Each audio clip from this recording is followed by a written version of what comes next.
आपके कंपटीशन में क्या हुआ था? अभी जस्ट मैंने 2 महीने पहले कंपटीशन खेला था, तो उसमें इंजरी चल रही थी मेरे मतलब पेन था थोड़ा, पर उसमें उस कंपटीशन में मेरी इंजरी आ गई।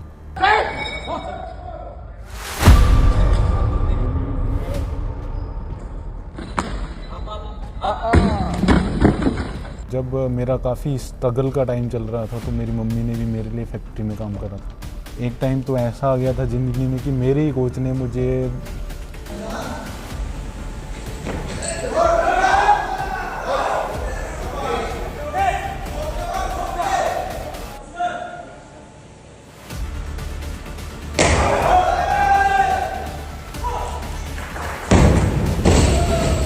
जब मैं नेशनल में चैम्पियन बना था, उसके बाद जब मैं इंडिया टीम में सेलेक्ट हुआ, तो मेरे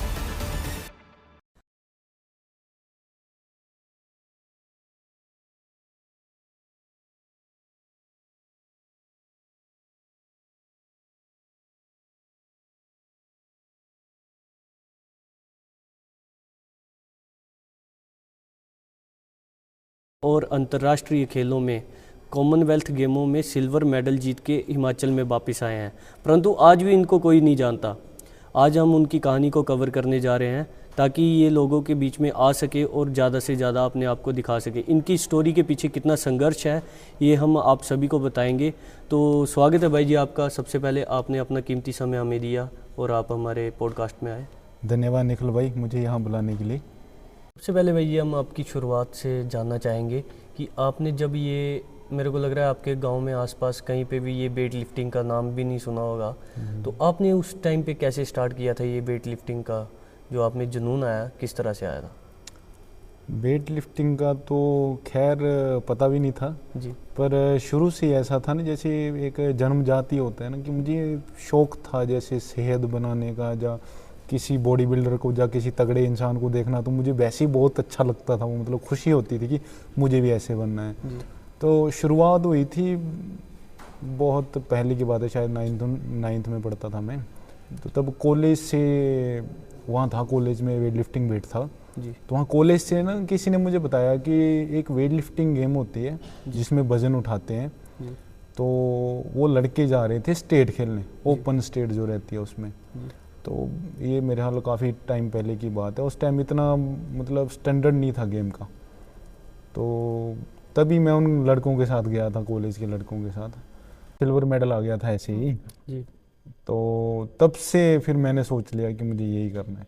अच्छा, जब आपका सिल्वर हाँ, मेडल आया सिल्वर उसके बाद मेडल आपने आया सोचा तो कि उसमें मैंने सोचा कि मैं यही करूँगा। अच्छा जी। तो उसके बाद फिर शुरू करी मैंने। फिर आपका स्ट्रगल जी असली जी शुरू जी, हो गया था। असली स्ट्रगल शुरू हुआ तो उसके जब बाद। आपने 2019 में ये जो कॉमनवेल्थ गेम्स होती है उसमें सिल्वर मेडल आप लेके आए जी थे, जी जी। उसके पीछे की स्टोरी किस तरह से आप? कॉमनवेल्थ की स्टोरी तो ये तो काफ़ी पीछे से शुरू होती है, जी। क्योंकि जब मैं फिर मैंने सोचा था कि मैं ये करूँगा, वेट लिफ्टिंग करूँगा। जी। तो अपने हिमाचल में तो वेट लिफ्टिंग कोई ना ही वेट लिफ्टिंग सेंटर है, ना ही कोई यहाँ इक्विपमेंट कहीं से उपलब्ध हो सकते थे कि मैं अपनी गेम को कंटिन्यू कर सकूँ। तो फिर मैं लुधियाना गया था इसके लिए। जी। तो लुधियाना गया, तो लुधियाना में काफ़ी टाइम में जिम में करता रहा, क्योंकि जी। आती तो थी नहीं। जी। तो बिना कोच के तो कुछ करना इम्पॉसिबल है। जी। तो वहाँ के जिम के लड़कों ने मुझे बताया कि यहाँ एक गुरु नानक स्टेडियम है जी। लुधियाना में, जी। यहाँ पे वेट लिफ्टिंग सेंटर है, जी। जो सेंटर गवर्नमेंट के रहते हैं, साइंस सेंटर। तो फिर वहाँ जाके हरवंश सिंह कोच थे हमारे पंजाब के, वहाँ से उन्होंने मुझे सिखाना शुरू किया, तो वहाँ से मैंने वेट लिफ्टिंग शुरू करी थी। जी। तो उसके बाद आप जब वहाँ पे आपने वेट लिफ्टिंग शुरू की थी तो वहाँ से आप कॉमनवेल्थ गेम्स में गए थे कि किस तरह से गए थे? नहीं, वहाँ से तो नहीं गया कॉमनवेल्थ में, वहाँ से तो मैंने गेम पहले तो ऐसे ही शुरू करी ना मैंने, जी। क्योंकि इतनी नॉलेज नहीं थी गेम के बारे में भी। तो जब मैं घर से गया, तो घर से भी मैं बिना घर वालों की मर्जी से गया। तो वहाँ मैं काम करने लग गया, यानी कि फैक्ट्री में, क्योंकि अब वहाँ रहना है तो खर्चा भी चाहिए। जी। तो वहाँ जब मैं एक फैक्ट्री में काम लगा था, तो 3500 रुपये पे लगा था मैं वहाँ पे काम।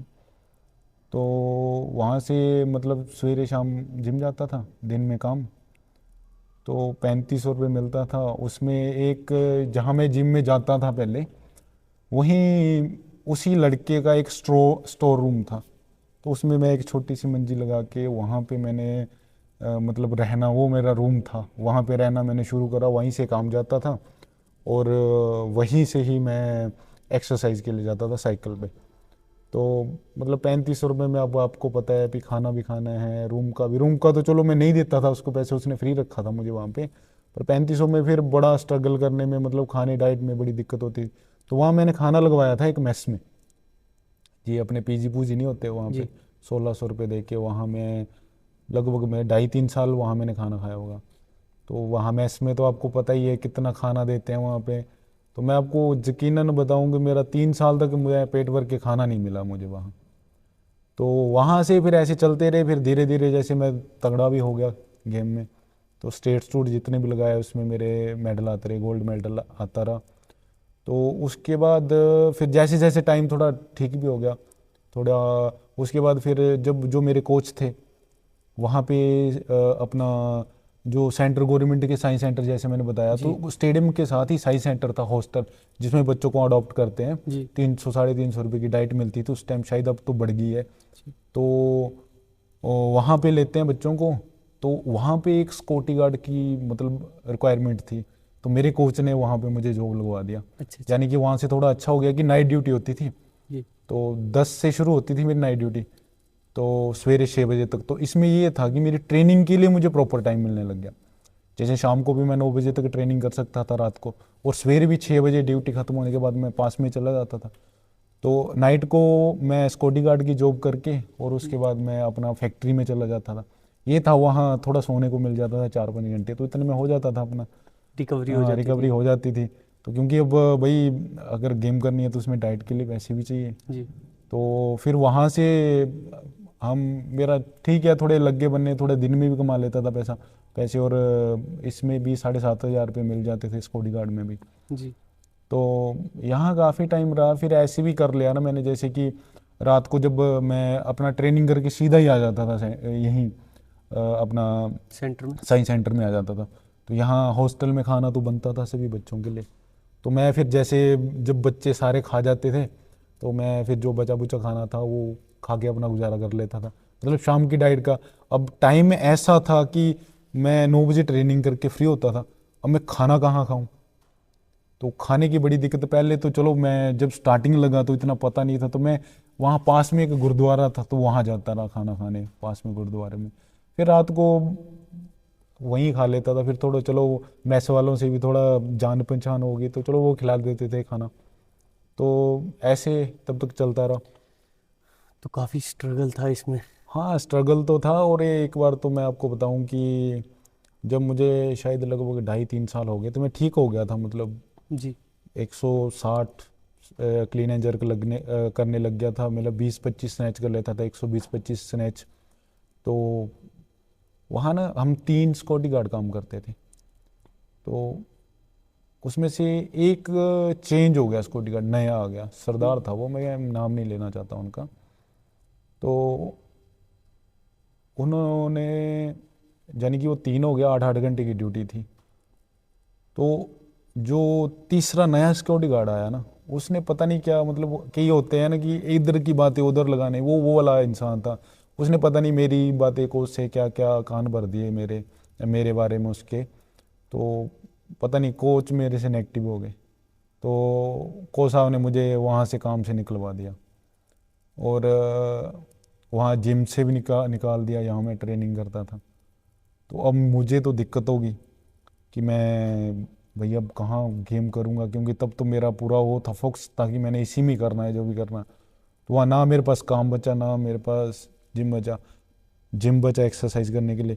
तो वहाँ एक अंकल थे, एक बहुत अच्छे अंकल थे, मतलब 3 थे ना हम सिक्योरिटी गार्ड। जी तो उस अंकल ने मुझे कहा था, मुझे आज भी याद है बात, कहता बेटा मेरे साथ बात बात सुन, कहता तू जितना स्ट्रगल करता है ना, चल भगवान ने तेरा एक रास्ता बंद कर दिया ना, तो 10 खोल देगी, तू परेशान मत हो, देखना 2-4 दिन में तेरा कहीं और कहीं ना कहीं तेरा हो ही जाएगा कहीं ना कहीं। तो फिर वहाँ से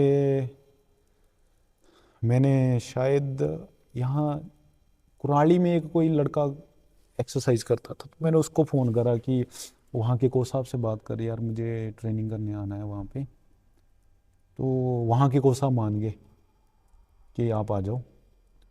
तो DK शर्मा जी है कोच साहब, बहुत सीखा उनसे मैंने। जी। तो वहाँ पे चला गया मैं। अब दिक्कत ये थी, मैं चला तो गया वहाँ पे, ना मेरे पास काम, ना मेरे पास रहने के लिए। तो अब काम का तो काम करूँगा तभी तो खा पाऊँगा। घर से तो कोई सपोर्ट करता ही नहीं था, उल्टा मुझे घर से गालियाँ पड़ती थी। जो घर घर क्या, जितने भी आसपास के जो भी थे, अब आप खुद ही सोच लो कि जिसका रहने का घर एक कमरे में जिसका परिवार रहता हो, वो मतलब इतनी ऊंची छलांग मार रहा है, जी। तो नेगेटिव ही सोचेंगे कि कहाँ इसको सक्सेस मिल जाएगी, जो कहाँ ये कुछ कर पाएगा।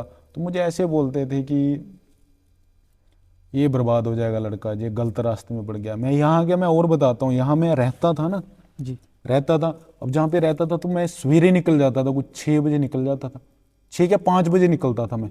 5 बजे निकलता था, मैं एक्सरसाइज करके आता था, फिर एक्सरसाइज करके ही मैं काम से निकल जाता। एक्सरसाइज से सीधा मेस जाना, वहाँ खाना खाना, वहाँ टिफिन पैक कर देते थे एक, तो वहाँ से सीधा मैं फिर वहाँ चला जाता था फैक्ट्री से फिर सीधा मैं एक्सरसाइज करने चला जाता था। तो फिर मतलब एक्सरसाइज कर के मैं वापस आता था, बड़ी मुश्किल से कोई 10 साढ़े 10 इतने बज जाते थे। तो आसपास के लोग ऐसे सोचते थे ना मेरे बारे की, पता नहीं लवाड़ कहाँ से घूम के 10:30 11 बजे बढ़ता है घूम। नेचुरली ऐसे सोच होते, क्योंकि कोई स्ट्रगल थोड़ी जानता है किसी का, वो तो ये देखते हैं ना कि भाई ये 10:30 11 बजे पता नहीं क्या क्या करके आ रहे हैं। तो ये मुझे फील होता था कि यार मैं क्या कर रहा हूँ और लोग मतलब क्या सोचते हैं मेरे बारे में। मतलब रेस्ट कम मिलने की वजह से मेरी तबीयत खराब हो गई, मुझे डेंगू हो गया। जी। सर्दी का टाइम था जब, तो फिर मुझे संभालने वाला था नहीं कोई भी, तो तब मेरी मम्मी आए थे मेरे पास। तो फिर मम्मी जब आ गए तो मेरे लिए बहुत हेल्प होगी, जैसे कपड़े धोए हुए मिल जाते थे, खाना बना मिल जाता था, तो मुझे ट्रेनिंग के लिए ज़्यादा टाइम मिलने लग गया। तो मैंने फिर पहले मैं रात को ही जाता था, मतलब एक टाइम जाता था ट्रेनिंग करने, फिर मैं 2 टाइम कर दी, मैं सवेरे भी जाता था शाम को भी जाता था तो जो ट्रेनिंग करने। आप सुबह शाम ट्रेनिंग में जाते थे, तो आपकी जो ड्यूटी थी वो कौन करता था? ड्यूटी जैसे मैं सवेरे 5 बजे उठ जाता था, 5 बजे उठ के लगभग मतलब 6 बजे हम पहुंच जाते थे वहाँ पे, 6 से 8 बजे तक 8 7:30 बजे लगभग मैं आ जाता था वहाँ से। तो खाना बना होता था, मम्मी ने बनाया होता था खाना, तो मैं 8 बजे फिर ड्यूटी चला जाता था। जी। फिर मैंने बात कर ली थी नहीं, यहाँ काम कर रहा था कि भाई मैं इतने, फिर मैं 5 बजे वहाँ से छुट्टी ले लेता था। जी। तो फिर मैं 5 बजे फिर मैं ट्रेनिंग करने, मतलब वहाँ से मैं ऐसे करता था, फैक्ट्री से रूम पे आया तो रूम पे ऐसे फेंकता था कपड़े पे, इधर किट उठाई और चलो, इतना टाइम होता था मेरे पास। फिर 9 बजे जब वापस आना, चलो इसमें ये था भी खाना बना था, आके फिर रेस्ट कर लेता था। तो तब मेरी जर्नी काफ़ी अच्छी होगी, मतलब मैं फोकस करने लग गया अच्छा, और मुझे टाइम मिलने लग गया, डाइट भी थोड़ा चलो अच्छे लगे मिले। और उसके पीछे जब 1 साल में मम्मी आए थे मेरे पास, लगभग 1 साल से ज़्यादा ही रहे, मतलब नेशनल कंपटीशन तक मम्मी ने तैयारी करवाई। तो उसमें मम्मी ने भी काम करा था फैक्ट्री में 1 साल, उनको मुझे आज भी याद है। मैंने मना करा था मम्मी को कि नहीं, वो एक बार बोला था उन्होंने कि मैं भी काम कर लेती हूँ। अब आपको पता है मम्मी, हमारे इधर के गांव के लोग काम करने वाले होते हैं, वो बैठ नहीं सकते, तो मैंने तो मना करा था मम्मी को। तो उन्होंने, मतलब मैं चला जाता था 8 बजे, तो आता कितने बजे था, 5 बजे आता था सिर्फ, वो मैं सिर्फ इतना टाइम होता था मेरे पास कि मैं बैग लूँ और चला जाऊँ। तो मम्मी क्या करते थे, मम्मी का 9 बजे काम शुरू होता था, तो वो 4:30 बजे वापस आ जाते। 200 रुपये एक दिन का मिलता था उनको, हफ्ते के पैसे मिल जाते थे। तो एक हफ्ते बाद मम्मी मुझे पैसे दे रहे हैं 1400 रुपये। मैंने कहा मम्मा ये आपके पास कहाँ से आए? तो उन्होंने तब बताया कि मैं फैक्ट्री जाती हूँ काम करने। अच्छा। तो मैं गुस्सा हुआ मम्मा से कि मम्मा आप क्यों जा रहे हो फैक्ट्री? तो उन्होंने बोला बेटा तू अपनी डाइट की, मतलब डाइट के पैसे पूरे कर ले, तू वैसे ही वो स्ट्रगल करता है, तो अब आपको पता ही है कि डाइट तो चाहिए ही चाहिए, अब इतनी मेहनत करनी तो है ना। तो मम्मी ने तब मुझे हेल्प भी मिलने लगी काफ़ी, क्योंकि वहाँ जहाँ मैं काम करता था वहाँ पहले ज़्यादा पैसे मिलते थे, वहाँ अब कम मिलते थे, मतलब 7,000 रुपये मिलते थे वहाँ। तो मतलब मेरे डाइट डूट का निकल जाता था वहाँ से। तो वहाँ से मैंने नेशनल की तैयारी की। जी। हाँ, तो वहाँ से जब मेरी नेशनल की तैयारी होगी, मतलब 1 महीना बचा था। कहते हैं ना कि जो मेहनत करता है तो भगवान कोई ना कोई रास्ता निकाल ही देता है। तो जब 1 महीना बचा पूरा, तो मेरे पास मतलब मेरा सप्लीमेंट, मेरे जो भी डाइट, मतलब जो भी मेरे मल्टीविटामिन थे सारे ख़त्म हो गए। तो वहाँ एक दिन हम ट्रेनिंग कर रहे थे, तो कोच साहब पता नहीं किसको लेके आए, दो मतलब आए थे, कोई इंसान 2 आए थे। तो वो मुझे दे गए 10,000 पे। अच्छा अच्छा। तो मेरे 1 महीने की डाइट का खर्चा निकल गया उसमें से। तो मेहनत जो करता है उसको कहीं ना कहीं से रास्ता खुल ही जाता है। तो मुझे आज भी याद है, हमारा मेरा कंपटीशन था, मतलब 9 से शुरू थे, दिसंबर 9 से नेशनल शुरू था हमारा, नागपुर में था। 9 से शुरू था, तो हम 2 दिन पहले चले गए थे वहाँ पे। और मेरा कंपटीशन हुआ 22 को जाके, 22 तारीख को था। मैं 94 में खेला था तब, तो 22 को था मेरा कंपटीशन। तो मुझे आज भी याद है कि वो जो 9-10 दिन मैंने निकाले थे ना, मुझे नींद नहीं आई। मतलब इतना वो था, क्या कहते, कि यार जुनून। जुनून, जुनून भी कह सकते हो, और एक जिम्मेवारी भी हो जाती है ना, जी। कि अगर यहाँ मेरा मेडल नहीं ना आया तो जिंदगी में मैं गेम नहीं कर पाऊंगा फिर कभी। तो चलो, कंपटीशन भी आ गया, तो ठीक है, भगवान ने बहुत साथ दिया। मैंने 6 की 6 लिफ्टें पास करी, क्लीन एंड जर्क का रिकॉर्ड भी करा, गोल्ड मेडल भी हो गया मेरा। तो वो एक बहुत मतलब प्राउड वाला, खुशी वाला दिन था मेरे लिए बहुत। उस दिन बहुत खुश था मैं कि मेरा मेडल आ गया। जी। तो उसके बाद फिर आगे हम वापस शायद 24-25 को पहुंचे। तो तब नेशनल मेडल आया, तो किसी ने पूछा तो है नहीं भाई, कोई सम्मानित सम्मानित दिया किसी ने। फिर उसके बाद 20 दिन बाद अपना खेलो इंडिया का वो था, कंपटीशन था। तो उसमें तो खास डाइट डूट थी नहीं बची मेरे से, फिर भी मैं करता रहा तैयारी। तो उसमें भी कंपटीशन में भी मैंने गोल्ड मेडल ले लिया, मतलब चैंपियन बन गया वहाँ जाके खेलो भी, इंडिया में। खेलो इंडिया में। तो खेलो इंडिया के दूसरे दिन ही मुझे लेटर आ गया जी। इंडिया टीम सिलेक्शन का, अच्छा अच्छा। NS पटियाले में। तो वहाँ से शायद डेट थी, तो मैं चला गया वहाँ, पटियाला पहुँचा। पटियाला जाके ऑफिस में पहुँचा मैंने। तो वहाँ मैंने पूछा, वहाँ सर ऐसे ऐसे मेरी कैंप में सिलेक्शन है। तो उन्होंने बताया कि इसमें, मैंने कहा सर ऐसे 94 में वेट लिफ्टिंग में हूँ। ठीक है, उन्होंने फिर मुझे बोला कि जाओ आप, मिल्खा सिंह हॉस्टल है एक, अच्छा मिल्खा सिंह हॉस्टल में एक को भेज के मुझे भेजा, कहता है इनका उनका रूम दिखा दे। तो वो तब बहुत अच्छा लगा मुझे जब मैं रूम में पहुंचा। वह रूम बढ़िया रूम था, एसी लगे, एसी था अंदर, और क्या कहते, उसमें अटैच लेटरिन बाथरूम था। और वो एक टाइम भी था मेरा, मैं जब क्या कहते अपना उसमें रहता स्टोर था, रूम में स्टोर रूम रहते में थे। रहता था, वहाँ ना पंखा था ना कुछ। तो सर्दियों में, मतलब सॉरी गर्मियों में मैं ऐसे करता था कि वहाँ गर्मी इतनी होती है पंजाब में, आपको पता है। तो मैं पानी फेंकता था ऊपर, ऐसे फेंकते हैं ना, थोड़ा जी। ठंडा हो जाता है बिस्तर। तो मैं वैसे वैसे मैंने टाइम पास करा। तो वो वहाँ से ये वाला एसी वाला रूम एक मतलब अच्छा लगा, अचीवमेंट थी आपकी अचीवमेंट वो। मतलब अच्छा लगा काफ़ी। और उसके बाद जब हम पहुँचे मेस में खाना खाने गए, तो अब एक वहाँ NS कैंप में शायद अभी जो नेचुरल डाइट मिलती है वो 950 रुपये की है दिन में, जो जी। आपको खाने पीने को मिलेगा 950 रुपये का है। तो जब मैंने आपको बताया कि मैं वहाँ साईं हॉस्टल में था, तो मैं जी। वहाँ देखता था बच्चों को कि उनको दूध मिल रहा है, उनको जूस मिल रहा है, मतलब जी। डाइट के लिए। तो कभी कभी वो लड़के ना मुझे दे जाते थे जूस, मतलब अच्छा अच्छा। दूध या जूस कोई भी। तो थोड़ा वो लगता था कि यार मैं किसी की चीज़ ले रहा हूँ। तो जब हम गए खाना खाने, तो वहाँ से जब मिला कि ये ले भाई अपना जूस ले ले, दूध ले ले, तो थोड़ा वो लगा मुझे कि यार ये मेरा ही है, मेरा ही है। ये मेरा ही है। तो वो काफ़ी प्राउड था। फिर वहाँ जाके भी काफ़ी मेहनत करी मैंने। फिर वहाँ जाके पता चला कि अगर आप यहाँ पे अच्छा करते हो तो आप कॉमनवेल्थ खेल सकते हो। तो वहाँ से फिर ये जुनून आ गया कि भाई मैंने कॉमनवेल्थ में करना ही करना है कुछ। तो काफ़ी मेहनत करी वहाँ भी। फिर वहाँ क्या था, खाने को मिल रहा था, जिसको पेट भर के खाना नहीं मिलता उसको इतना कुछ खाने को मिल रहा है। जी। तो रेस्ट मिल रही है प्रॉपर, सोना, जिम जाना, उस खाना, टाइम का जो सपना था वो हाँ पूरा हो पूरा रहा था। हो रहा था। मतलब लगा कि मैंने मेहनत करी है तो मुझे कुछ मिला। तो वहाँ से फिर शायद हमने 4-5 महीने 5 महीने ट्रेनिंग करने के बाद वहाँ पे, तो हमारे थे कॉमनवेल्थ चैम्पियनशिप थी, उसके ट्रायल थे। तो उसके ट्रायल में भी मैंने अच्छा करा, मतलब मैं फर्स्ट ही रहा वहाँ पे भी, ट्रायल में भी। तो मेरी सिलेक्शन होगी कॉमनवेल्थ के लिए, तो भी बड़ी खुशी हुई। फिर जब सिलेक्शन होगी तो 1 महीने बाद हमारा टूर था। तो कभी सुनते थे पे जहाज़ भी कोई चीज़ होती है ना। तो जब घर की छत से देखते थे कि भाई जहाज़ आ रहा है, तो एक टाइम ऐसा आ गया कि हम भी जहाज़ में पहुंच के बैठ गए वहाँ। दिल्ली से हमारी वहाँ की थी अपना, दिल्ली से हमारी फ़्लाइट थी। तो तब बहुत प्राउड फील था कि हम आज फ़्लाइट में बैठेंगे। तो वहाँ से सिंगापुर की फ़्लाइट थी, सिंगापुर से हमारी थी ऑस्ट्रेलिया की फ़्लाइट।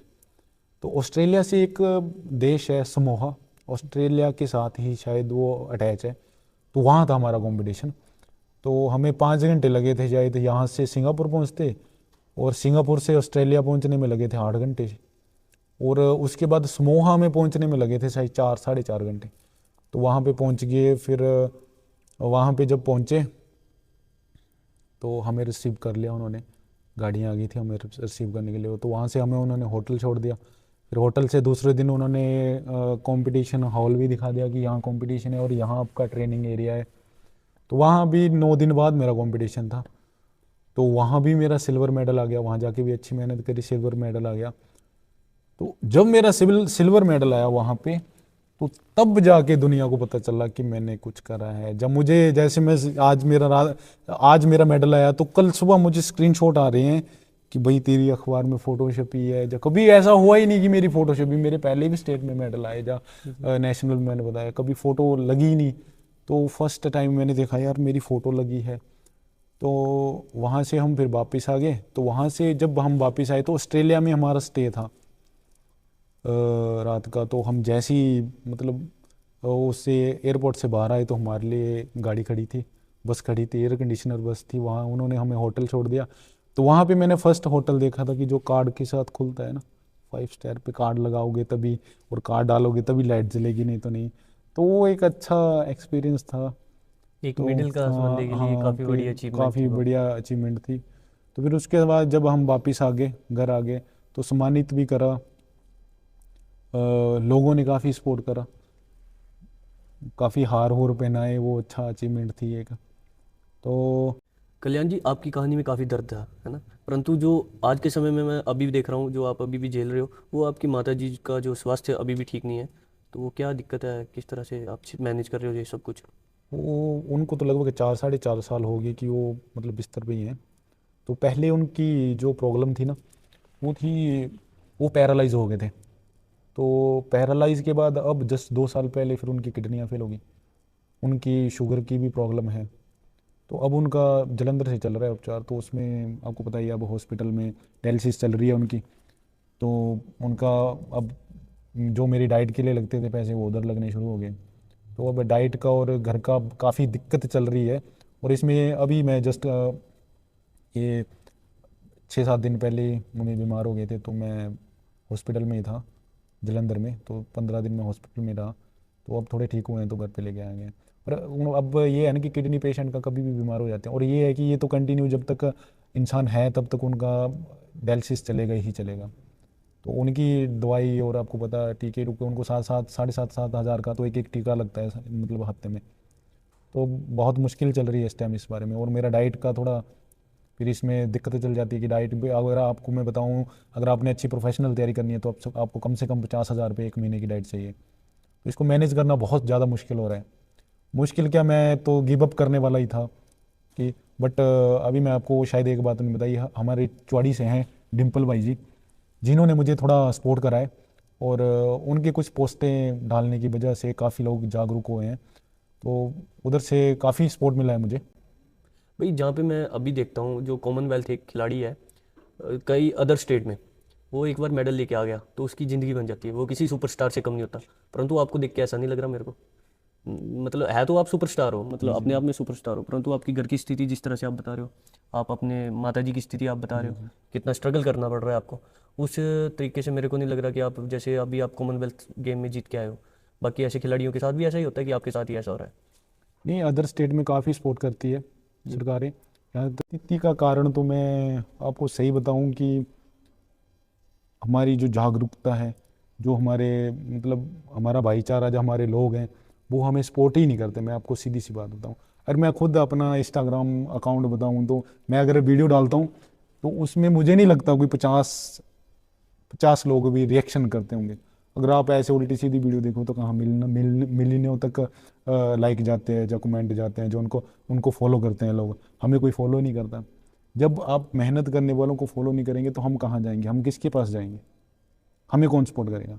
अभी मैं आपको खुद का बताऊं, अगर एक आपको बताऊं तो कॉमनवेल्थ में मेडल लेना कोई छोटी बात नहीं है। फिर भी मैं आपको बताता हूँ कि मैं एक कमरे में रहता हूँ। अभी मेरे घर का सिर्फ एक कमरा और किचन है, सिर्फ वहीं पे रहता हूँ। और साथ में मेरा एक छोटा सा जिम है जहाँ पे मैं एक्सरसाइज करता हूँ, जहाँ पे मैं थोड़ी बहुत तैयारी कर लेता हूँ।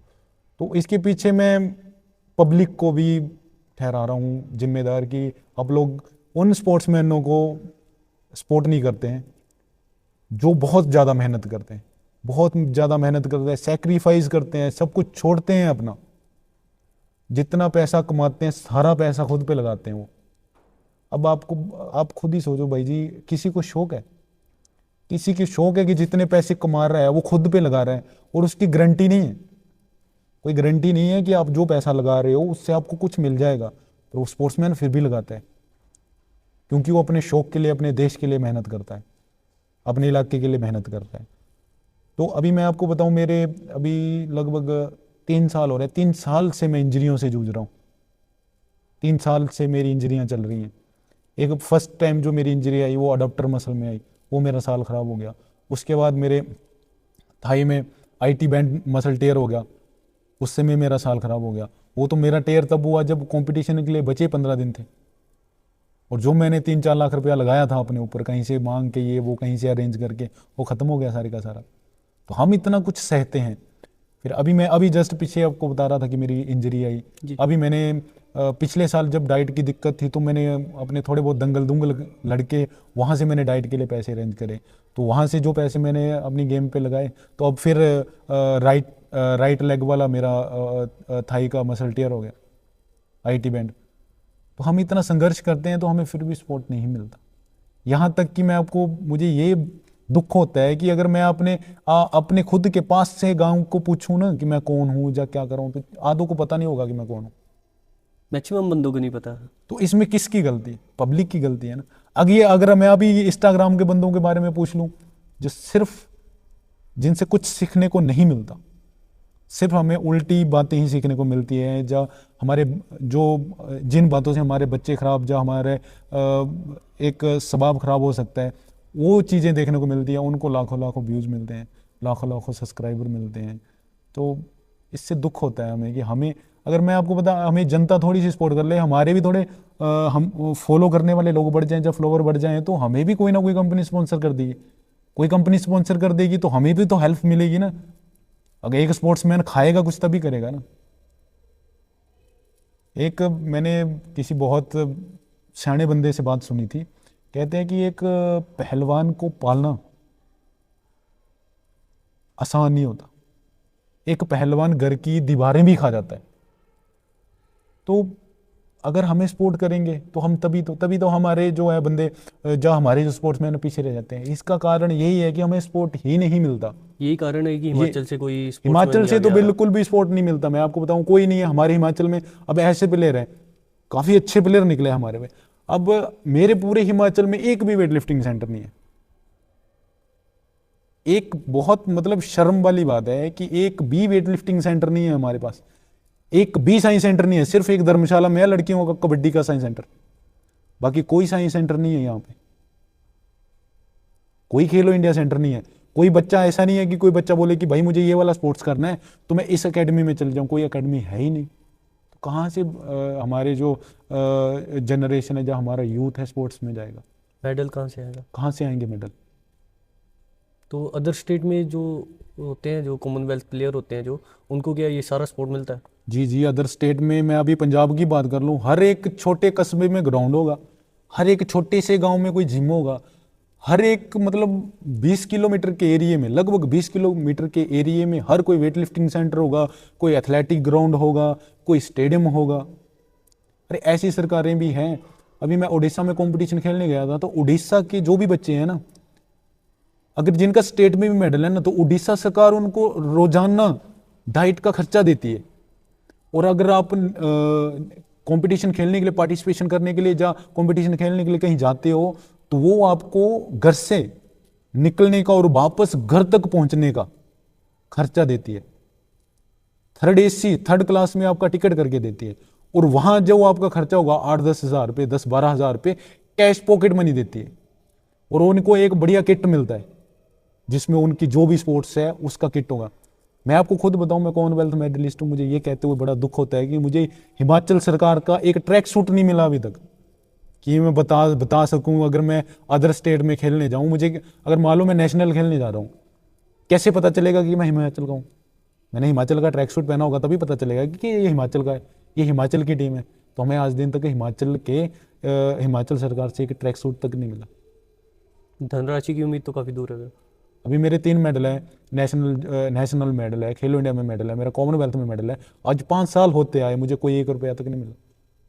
जो हमारी स्पोर्ट्स एक नीति है, जो स्पोर्ट्स उसकी प्राइज नीति है, उसमें से मुझे 1 रुपये भी नहीं मिला अभी तक। यहाँ तक कि मैं कई बार लेटर भी भेज चुका हूँ वहाँ पे, मैं अपना पूरा बायोडाटा भेज चुका हूँ, अपने सर्टिफिकेट भेज चुका हूँ, अभी तक कुछ नहीं मिला। सुनने में आता है बजट नहीं है, मुझे पता नहीं लगता कि बजट कहाँ गया। भाई जी, हिमाचल प्रदेश में कुल एक अभी तक ओलंपिक मेडल आया है जो कि 2012 में आया था। अगर आपको अपने आप ऊपर पूरा विश्वास है कि आप, अगर आपको पूरा ट्रीटमेंट मिले और सब कुछ मिले तो आप गोल्ड लेके आ सकते हो या ओलंपिक मेडल कुछ भी? जी, अगर जो रिक्वायरमेंट है सारी की सारी अगर मिले तो पूरी कोशिश करेंगे हम कि ओलंपिक से मेडल लेके आएँ। वो भी भारत का, हाँ, हिमाचल की इंडिया ओर के से। लिए, हिमाचल की ओर से इंडिया के लिए मेडल लेके आएंगे जरूर। क्योंकि हिमाचल में एक आप ही हो सिर्फ वेट लिफ्टर, की और भी हैं। हाँ, एक और हैं, विकास भाई हैं अपने। तो उनको क्या, उनको उनके साथ भी ऐसे ट्रीटमेंट हो रहा है जैसा आपके साथ हो रहा है? नहीं, वो दरअसल अब पंजाब चले गए हैं। अच्छा, पंजाब में हाँ जी, चले हाँ गए। जी, वो तो पंजाब से खेलते हैं। तो अभी उनकी स्थिति कैसी है पंजाब से खेलने हाँ, की? वो तो ठीक है, उनके गेम्स में मेडल है। गेम्स में? हाँ जी, उनके गेम्स में मेडल है, अब पंजाब में रह रहे हैं। तो काफ़ी अच्छे तगड़े तो प्लेयर भी रहे आप क्यों हैं। नहीं गए कभी पंजाब में? आपने नहीं सोचा, आपके मन में नहीं आया ऐसा ख्याल तो कि मैं भी वहाँ पे चलूँ? पंजाब में फिर घर होना चाहिए। घर होना चाहिए। तो घर तो यहाँ नहीं बना अभी तक, तो पंजाब में तो मतलब उतनी, अब आपको पता है उतना रिच भी होना चाहिए मतलब इंसान, अभी उतने वो पैसे। हिमाचल के नहीं है, अभी वो पंजाब के हाँ, हैं। पंजाब में उनका घर लुधियाना में। और हिमाचल में सिर्फ एकलौते आप हाँ ही हो। हाँ जी, हाँ जी, अब तो मैं ही हूँ जो वेट लिफ्ट, मतलब जो इंटरनेशनल है। हाँ इंटरनेशनल जी, है। हाँ जी। आगे जैसे कि जिस तरह से आपकी अभी स्टोरी मैं सुन रहा हूँ और आपकी जो स्थिति है, इस तरह से देख के मेरे को नहीं लग रहा कोई आगे और भी बंदा वेट लिफ्टिंग या किसी स्पोर्ट्स में जाएगा, खास करके हिमाचल की ओर से।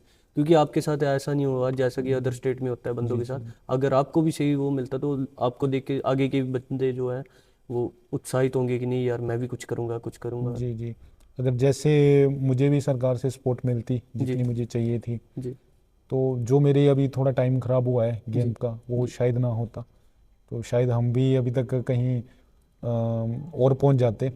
तो इसमें क्योंकि डाइट का बहुत ज़्यादा रोल रहता है इसमें, अगर आपकी प्रॉपर डाइट नहीं है तो फिर उसमें आपको उतनी परफॉर्मेंस मिलती नहीं है गेम में।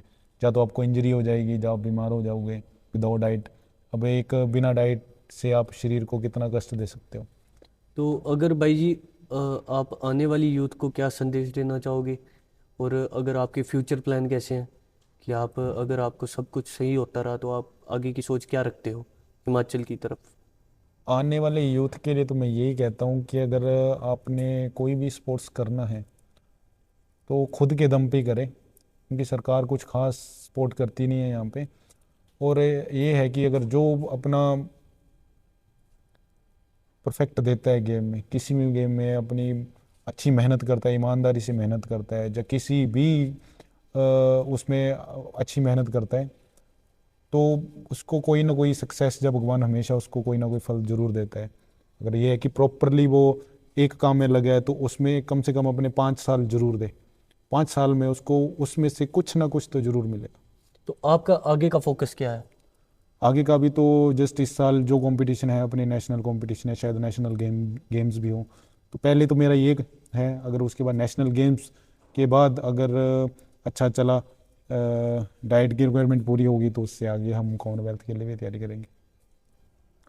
अगर मेरे जो भी सपने मैंने सोचे हैं अगर वो सारे पूरे हो गए, तो मेरा एक टारगेट है कि मैं आने वाले यूथ के लिए एक खुद का वेट लिफ्टिंग सेंटर खोलूँगा, जिसमें मैं सभी को फ्री प्रशिक्षण दूंगा और कोशिश करूंगा कि मेरे तैयार किए हुए बच्चे नेशनल इंटरनेशनल और ओलंपिक तक जाएं, ताकि जैसे मैंने इतनी दिक्कतों का सामना करा है तो आने वाली जनरेशन को इन दिक्कतों का सामना ना करना पड़े। तो मेरी ये पूरी कोशिश रहेगी, अगर सपने ना भी साकार हुए तो भी जिन बच्चों को रिक्वायरमेंट होगी या जो बच्चा कोई वेट लिफ्टिंग के बारे में जानना चाहता है या सीखना चाहता है तो वो मेरे पास आ सकता है, मैं उसको प्रॉपरली गाइड करूँगा। तो धन्यवाद भाई जी, आपने अपना कीमती समय यहाँ पे आने के लिए दिया। दोस्तों, आपने अपना कीमती समय इस वीडियो को देखने के लिए दिया। मैं आशा करता हूँ कि आपको ये वीडियो अच्छी लगी होगी, और ऐसे ही पॉडकास्ट को देखने के लिए हमारे यूट्यूब और फेसबुक चैनल को लाइक करें। Thank you so much.